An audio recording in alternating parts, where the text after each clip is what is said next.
This video will assess the outcome of a potential conflict between Israel and Iran, one a leading Western defense partner in the Middle East and the other a leading Western adversary. Although both countries can be expected to receive support from allied parties, for the purposes of this video the warfighting capabilities of the two countries will be evaluated in isolation to provide a more focused assessment. It will be assumed that weapons of mass destruction such as nuclear, chemical, or biological weapons will not be used. Aerial warfare is expected to play a decisive role in any conflict, particularly given Israel's heavy reliance on its air force and the considerable distances separating the two countries. The distances involved mean air attacks will be relied on for both strategic and tactical purposes, with the possibility of naval or ground attacks being far more limited. Despite this, Iran has made no new major acquisitions of fighter aircraft since the end of the Cold War, and despite indigenous upgrades, its air force's capabilities are far from outstanding. The elite of the Iranian fleet are F-14 Tomcat heavyweight 4th generation jets, which have been heavily modernized since they were acquired in the 1970s and can pose a serious threat at long ranges. The country's only other 4th generation fighter is the MiG-29, although the Soviet-era variant deployed is one of the oldest and least capable in the world. The remaining 11 squadrons are comprised of obsolete 3rd generation fighter designs, many of which served in the Iran-Iraq War of the 1980s, including the F-4, F-5, J-7 and Mirage F-1. None of these are well equipped for long-range air-to-air combat at a 4th generation level. The Israeli Air Force relies primarily on Cold War-era fighter designs, namely the F-15 and F-16, which are both 4th generation aircraft. The bulk of the fleet is comprised of over 200 F-16s, a low-cost, lightweight design which Israel has begun to phase out of service due to its age. Newer F-16I variants of the jet are relatively modern, however, and have very capable electronic warfare systems primarily for air-to-ground missions. The elite of the fleet is formed by F-15 Eagles, and while many of these are very old and were delivered in the 1970s, they have been updated with new weapons. A specialized strike variant of the F-15, the F-15I, is deployed in very small numbers and is overall Israel's most advanced fighter. Israel also deploys F-35 stealth fighters in limited numbers, although these are still very far from ready for high-intensity combat and are unlikely to play a major role in clashes with state adversaries. Israel notably benefits from a superior fleet of support aircraft, including airborne early warning and electronic warfare aircraft. The former can be used to vastly improve situational awareness and track targets at very long ranges, while the latter can be used to disrupt Iranian defenses. To fully assess the balance of power in the air, an evaluation of air-to-air missile classes is vital. Most Iranian fighters have no modern beyond visual range air-to-air missiles worthy of note, and rely on indigenous derivatives of America's Cold War-era AIM-7 Sparrow. MiG-29 fighters use Cold War-era variants of the R-27 missile, which though a world leader in its time is out of date today. The F-14 is the only fighter with a very dangerous air-to-air capability, and deploys the indigenous Fakor 90 with an estimated range of almost 300 kilometers and a very high speed. These are too heavy to be carried by normal-sized fighters and rely on the F-14's massive radar for guidance.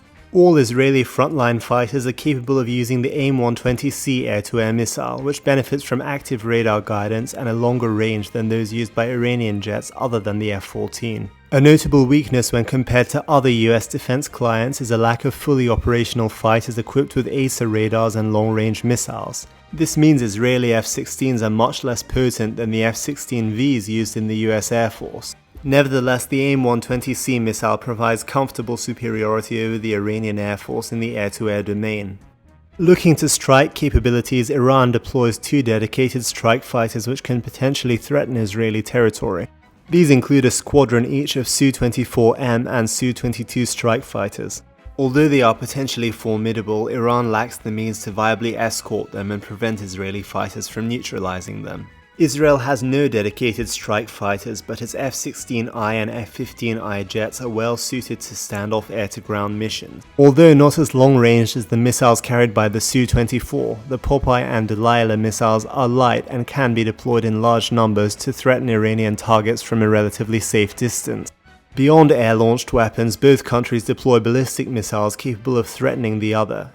Iran deploys multiple missiles capable of reaching Israeli territory, mostly of Korean origin, including the Mustan, Khurramshahr, Shahab-3, and Sejil. Some of these can strike strategic targets as far as Europe and Africa, and can comfortably engage targets in Israel. Korean provision of multiple warheads and maneuverable re-entry vehicles means missile attacks will be very difficult to intercept. Israel, for its part, deploys only a single ballistic missile type, the Jericho-2, which is in service in small numbers and primarily used to deliver nuclear strikes. In a non-nuclear role, few are expected to be available. Looking to air defense, both countries have formidable networks which are expected to be difficult to penetrate. Iran's network is built primarily around 4 separate long-range missile systems, including the S-300 PMU-2, S-200D, Bavar 373, and Khordad-15.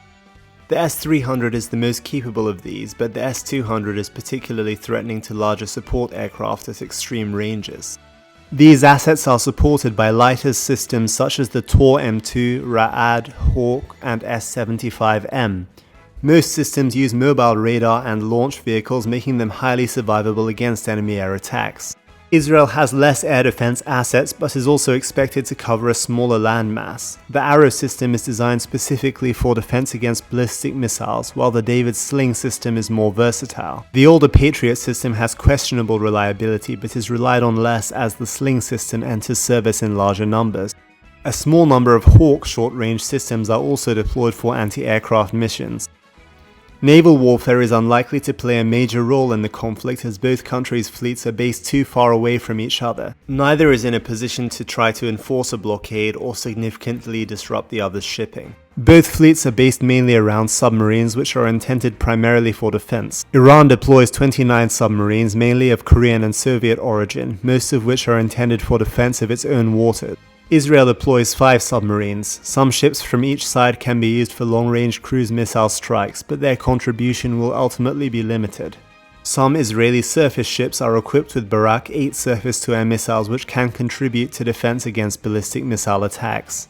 Looking to ground forces, both countries have very similar sized tank forces, although those of Israel are far more modern, with Iran fielding only 2 relatively modern designs acquired after the 1970s. Iran's most advanced tanks are the Soviet T-72 and Korean Chonmaho, with its older tanks all effectively obsolete.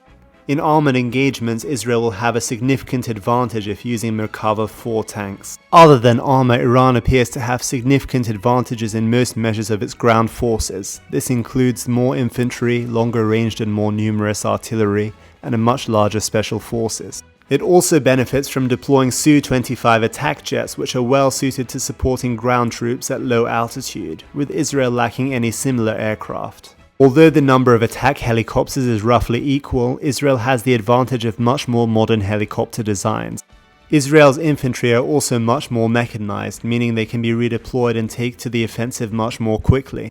The Iranian air force is outmatched and will lose overwhelmingly if facing Israel in no man's land, with the Israelis benefiting from newer aircraft and more modern missiles. Iranian fighter units can potentially play an important role if operating defensively, however. Other than the 25 F-15I jets in service, Israeli fighters cannot reach Iranian airspace without relying on aerial refueling. Iran's F-14s with their very long engagement ranges are well positioned to exploit this weakness.